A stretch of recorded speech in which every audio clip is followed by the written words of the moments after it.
Okay, so this is a fluidic movement warm-up, and you'll see how you can focus on moving fluidically and what will appear to be correct form and correct technique in other systems of movement.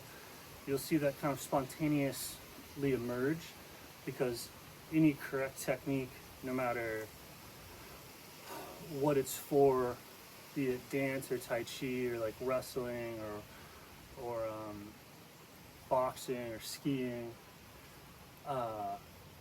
any correct technique in that is going to have to account for and move with the movement and the inertia of the water in the body. So all of your chemical reactions and everything that you would associate with your metabolism is contained inside of a field of water, and that field of water is behaving at like sort of a meta level exactly like a jug of water would behave with nothing in it whatsoever.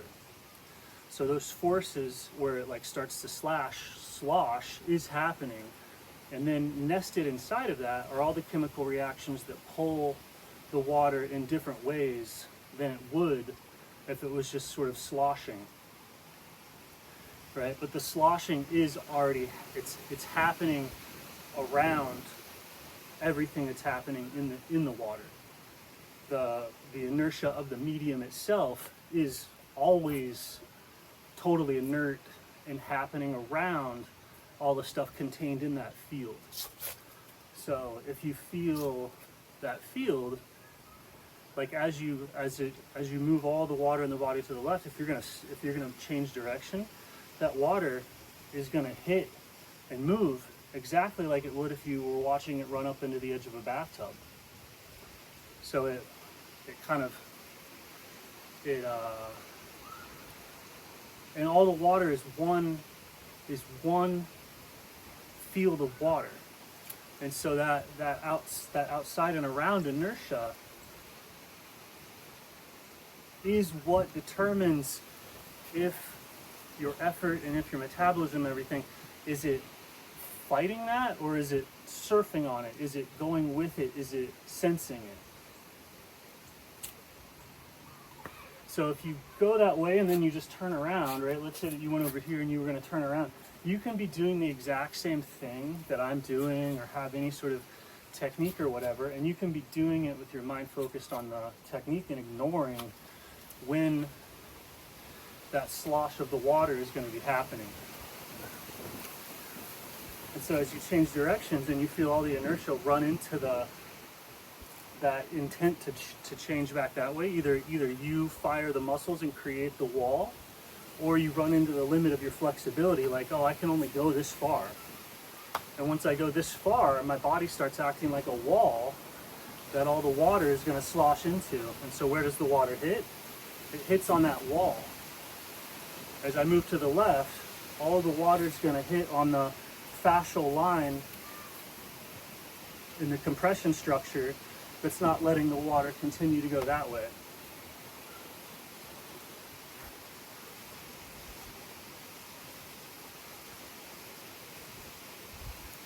And so you just sort of feel this happening, like it's already happening anyway, right? But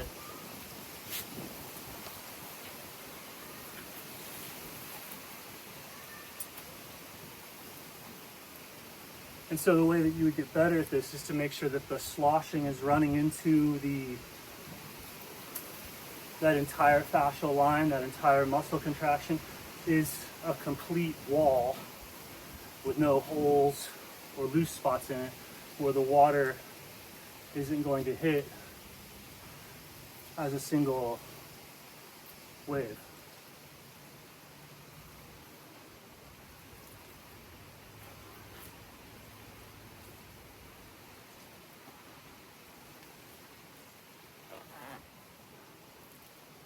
And so you can kind of direct where the impact of the water is going to hit. Like you can have it rebound off of the legs, and that's going to result in a low stance. And as you're giving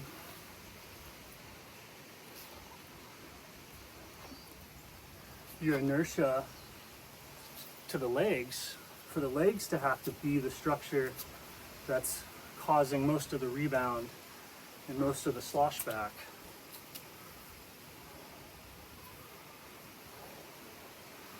And so it's there no matter what the exercise is.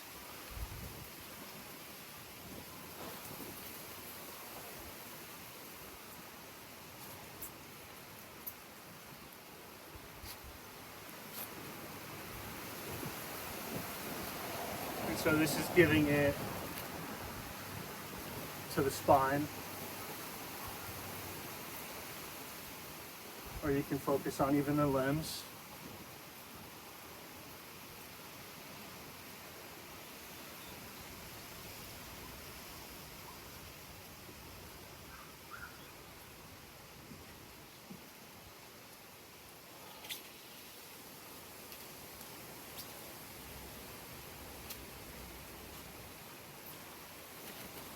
And when people move from there, that's what makes the movement look like strangely aware. So it's what dancers are doing. That's what makes the movement look interesting. And if the person's on like a really big wave and you see them moving and they're on this big inertial wave in their water from doing something habitually or just being in the right location at the right time like a surfer, that's really interesting. So that looks like tricks, performance, stuff like that. And that's just their body is going with, expressing and dialoguing with more and more aspects of their surrounding, like fluidic consciousness. Right? Like a log in the ocean is just being moved by little waves. So you see the log and you're like, oh, I see what those little waves are doing as they go by. And the log's like, that's interesting. If that log catches a wave and that log's suddenly like moving, then you go, oh, I see what that big stretch of water is doing. Like think of all the water that you're like aware of when somebody's surfing. Like it's the object that's caught the wave is expressing a tremendous amount of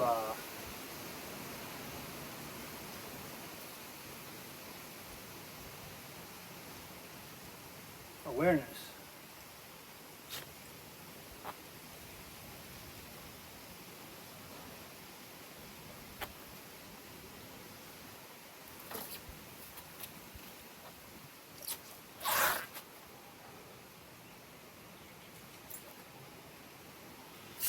Yeah, so warm-up would just be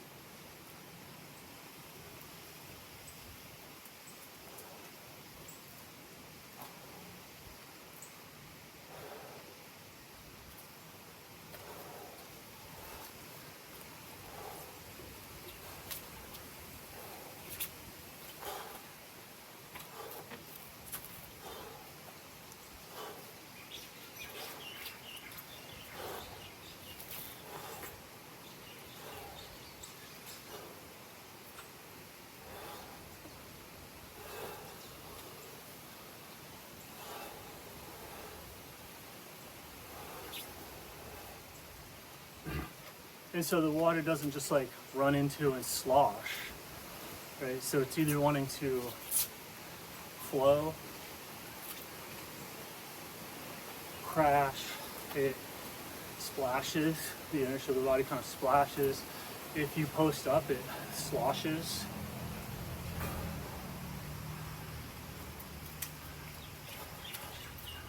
And so there's no right or wrong. It's not like, oh, this is the correct way to move like water.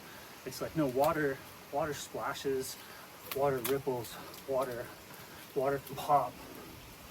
Right? So you can do any sort of movement pattern and still start to be cognizant of that fluidic inertia, which is around and enveloping everything. So you're starting to feel the inertia of your awareness.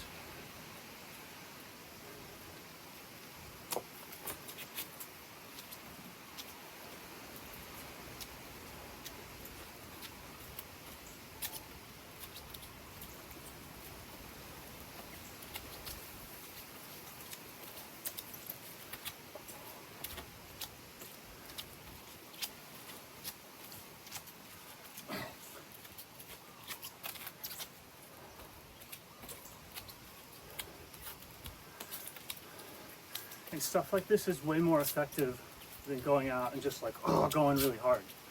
Of like trying to just to try hard enough that it's like 40 minutes of like reminding yourself to feel awareness and to feel how big it is and how complex it is, and that it's got the behavior and the density of water. And so there's waves in it, there's currents in it. You can get good at swimming in it.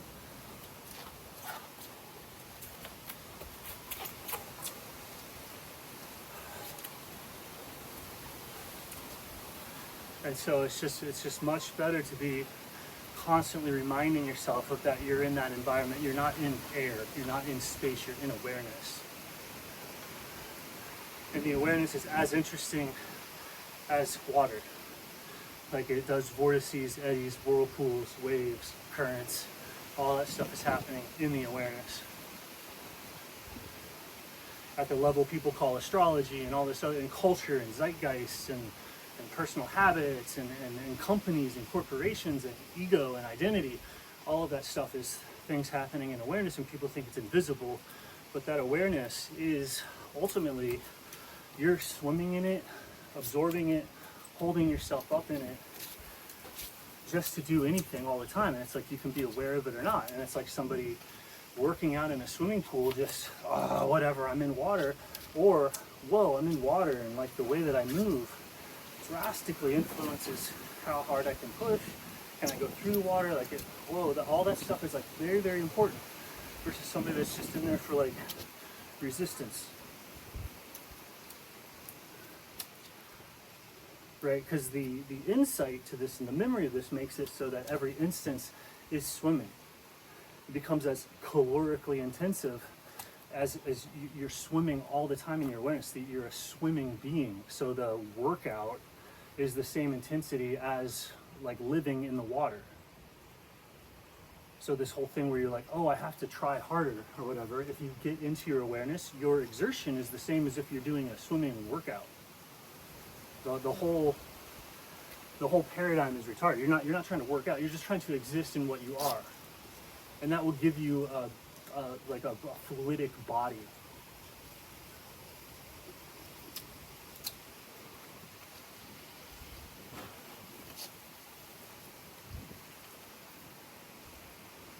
And yeah, you can use a pool to enhance, like, not using water to learn all this stuff, but like if you didn't use water to learn meditation, if you didn't use water to learn body mechanics, if you didn't use water to learn philosophy or religion or anything like that, if water was not a main tool you were using, maybe not the only one, but it wasn't the main tool, like you can go back and use water and radically fill in your understanding on just about everything.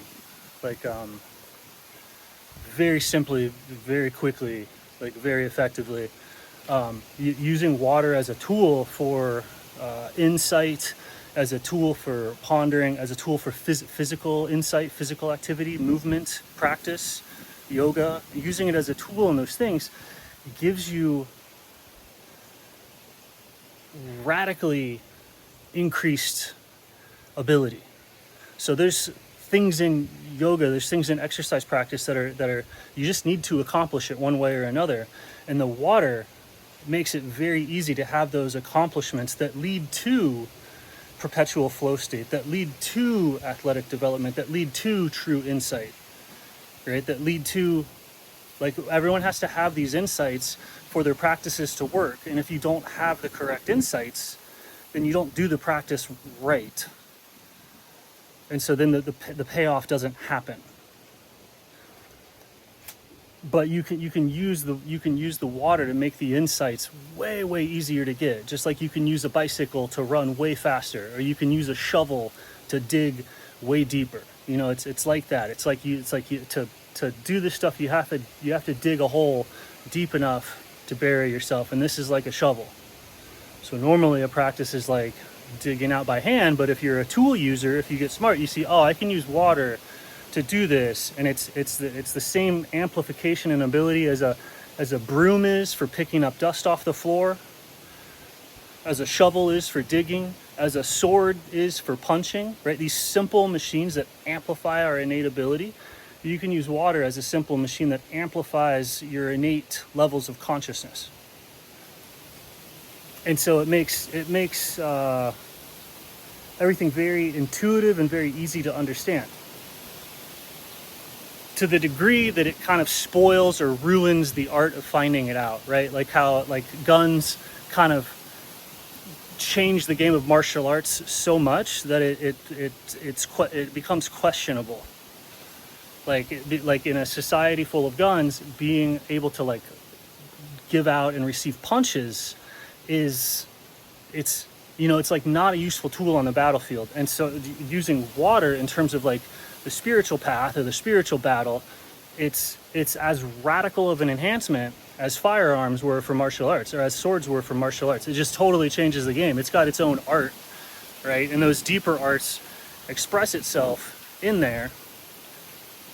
Just like there's worse gunslingers, right? There's Navy SEALs, and then there's Joe Blow. They both have guns, but Joe Blow with a gun and Kung Fu Master without one, Joe Blow is suddenly better at this craft. And it's like, really? Kinda? Well, yeah, in a way. So it's the exact same dynamic if you use water to increase your insight, your ability to battle your own ignorance.